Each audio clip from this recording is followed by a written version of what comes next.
Fresh Baked, if you have planned a trip or are thinking about planning a trip to the Disneyland Resort this June, we've got the guide for you. We'll tell you what the crowds are going to be like, the weather, ride closures, events, and more, all coming up next on Fresh Baked.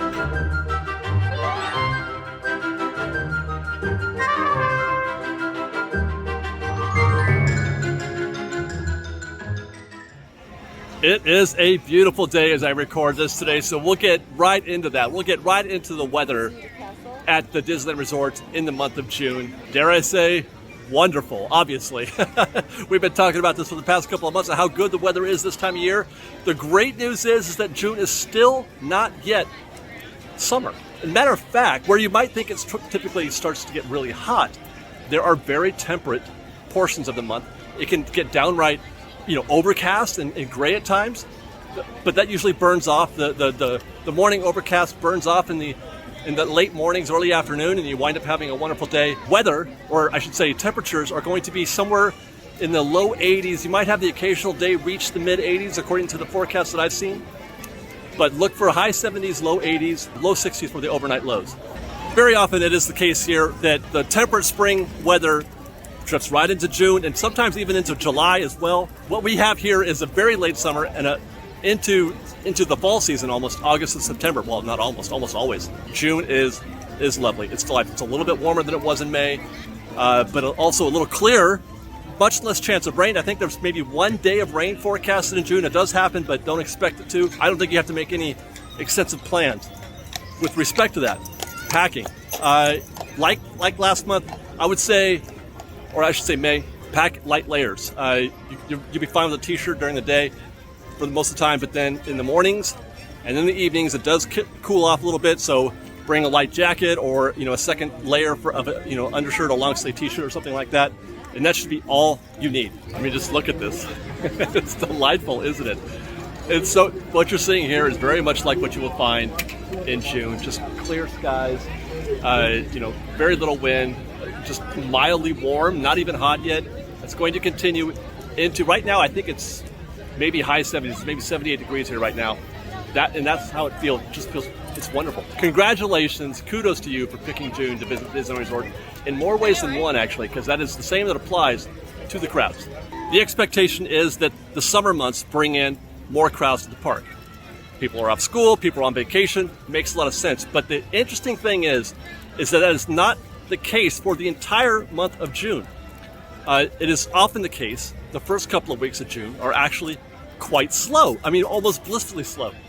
Almost to the point where I might say it's two of the slowest weeks of the entire year. And this is something that I have been able to witness, to document over many years coming to Disneyland, not just recently, but it is often the case. Those first 2 weeks in June are quite light. And that will play out, actually, we're going to talk about the calendar and accessibility here in a minute. But the reasons for that, hard to say. It could be that there's like a sweet spot there where the kids aren't quite out of school yet, and there also are blockouts happening already. The APs are beginning to get blocked out at that point. So it is very possible that you might, if you're here for the first 2 weeks of June, you might have yourself a wonderful time of it with respect to crowds.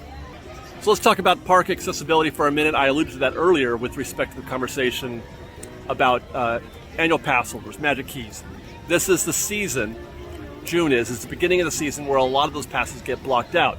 The Imagine Key is completely blocked out except for, I think, one day. June 1st is the last day for the Imagine Key. The Enchant Key is blocked out all the way up to June 8th. So they're gone for almost the entire month of June as well. That leaves you the Believe Key and the Inspire Key only. Now, that's where things get a little iffy because it's been getting more competitive during these months to get a reservation date, probably less so. It's going to be a little easier for Magic Keys for the Believe and Inspire to get in because there's going to be less competition from Enchant and Imagine. But, like I said, that does limit, a healthy portion, a healthy percentage of annual pass holders from being in the park during the month of June, especially in those early weeks.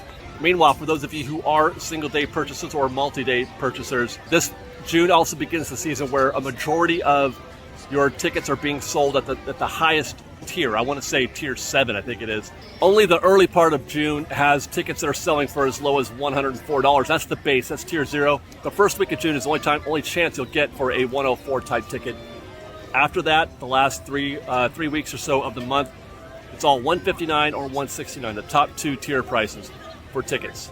And on that topic, something that is worth remembering, worth observing, is that this is the first year since COVID, post-COVID, where Disney has been really actively manipulating the price structures for single-day tickets. So while I want to say that June is still going to be a relatively light month, or at least the early part of it, there is the possibility that they have been successful in, filtering guests the way that they want to, and that they'll be able to lure more guests in during that first week of June, where, as I said before, typically is pretty light, pretty uncrowded, as it were. That's where we're seeing those 104 ticket prices in that first week of June. So it could be that that's their effort to balance things out a little bit. Well, that's crowds, that's weather, that's the calendar. We've got accessibility down, what the park is going to look and feel like when you're here. Let's talk about ride closures. That's always a major part of a visit to Disneyland. What's open? What isn't? Starting on the Rivers of America, because, of course, Fantasmic. As far as whether or not it'll be here or be running in June, it's very much still too early in the game to know that for sure. I can say only that as long as that scrim is up, there is no Fantasmic show. There is a B mode. They can do a projection of Murphy onto a mist screen, World of Color style.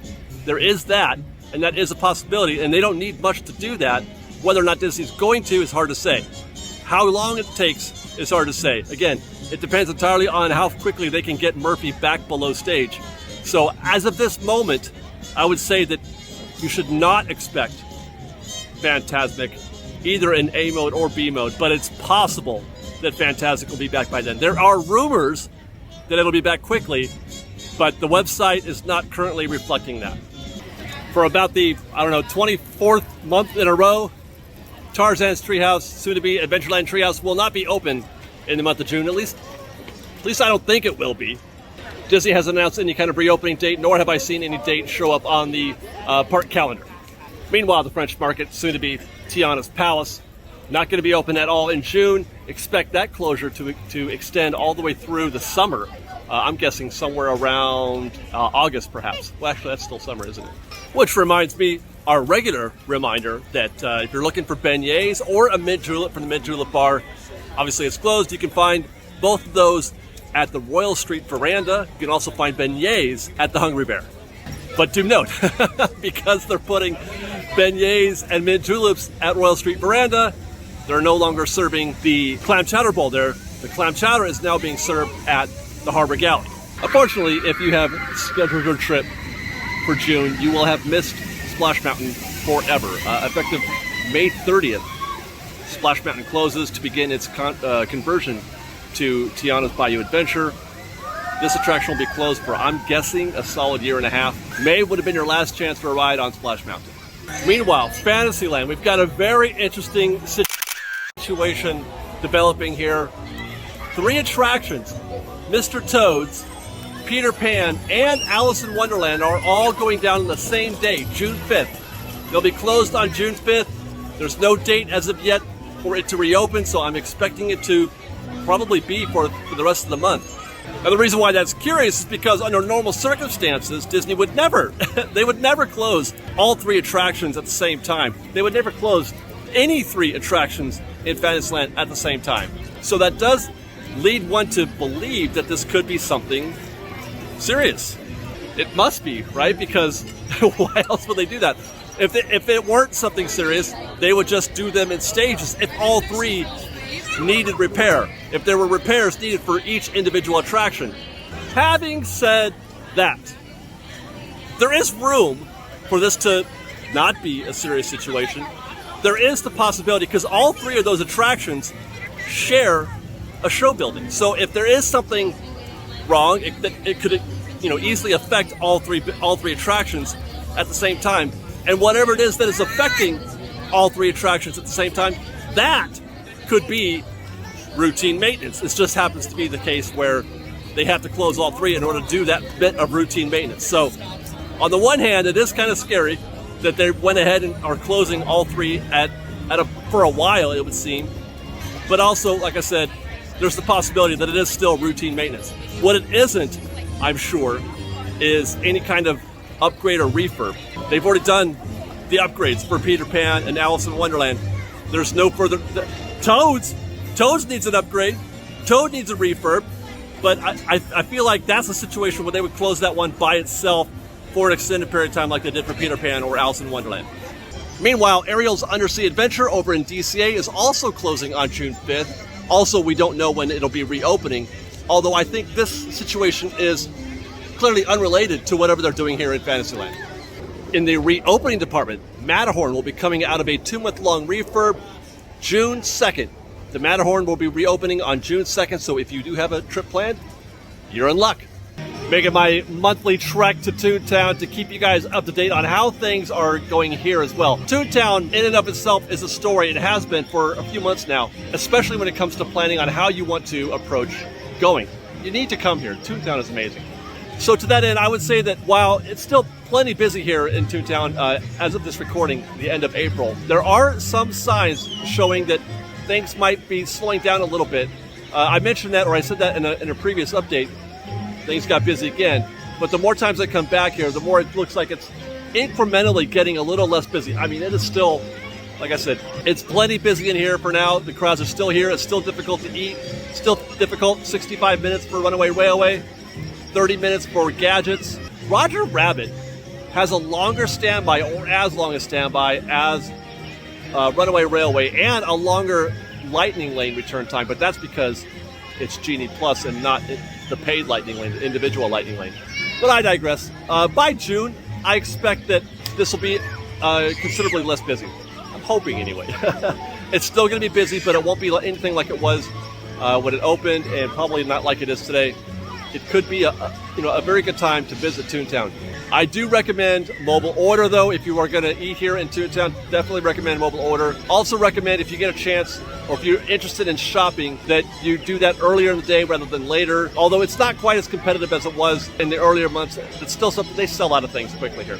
But otherwise, Toontown is delightful. It really is a lovely place to be, in spite of the crowds. That's why I keep coming back here to do updates, because I like having reasons to come in here and maybe go jump on Runaway Railway if the line isn't too bad. But do make a point of coming to Toontown. It's a show in and of itself.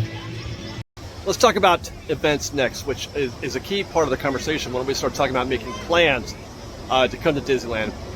Interestingly, though, there's not a lot going on in the month of June, not compared to other months at least. We do have Father's Day. Disney doesn't really make any plans for that.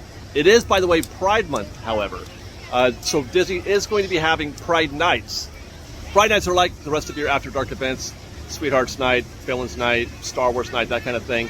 2 nights only, June 13th and June 15th. And like other After Dark events, if you have a ticket to Disneyland, you will be asked to leave early. I think it's 8 p.m. All guests who are just standard admission only will be asked to leave at 8 p.m.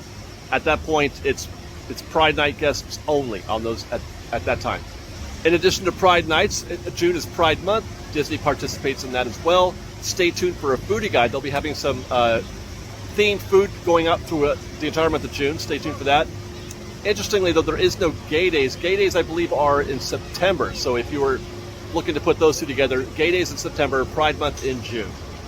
And the only other event going on in June otherwise is grad nights, and that's not even at Disneyland proper. Grad nights are held at DCA. I mean, the students are in the park. They could be in either parks, but the actual grad night event takes place in DCA. Park closes at 8 p.m. on those nights. That's the 2nd, the 4th, the 7th, the 9th, the 14th, and the 16th. I think I got that right. Those are the grad nights. DCA closes early on those nights, 8 p.m. And then look for a riotous party throughout the parks on those days as well for those high school graduates letting off a little steam. Speaking of grad night, it does affect also, I believe, the show times for World of Color. If the park is closing at 8 p.m., I would not expect any show times for World of Color. In fact, if you go on the Disneyland website right now, they're not showing any show times. But that's also for nights that aren't grad nights. So I feel like they need to update the calendar at this point. But if it is the case that they are still showing World of Color, look for your regular show times there. I think it's that being 9 and 10:15 p.m. nightly. But again, that schedule is really wonky right now, so don't hold me to that. But the usual show times are 9 and 10:15 p.m. As for the other shows, like we mentioned Fantastic before, I don't know what's going to happen right now at present with Fantastic, so I can't promise any show times there. Fireworks are as scheduled normally, 9:30 p.m. Fireworks are happening nightly. There's not, right now they're doing weekdays and weeknights, according to the Disneyland website, fireworks nightly. And of course, magic happens twice daily, 3:30 and 6:30 p.m. And that is our guide to the Disneyland Resort in June. Let us know in the comments below if you have any questions or about visiting in the parks or in a future month. Otherwise, thanks for watching, everybody. We love you. Be safe out there. Be kind to one another. Fresh baked.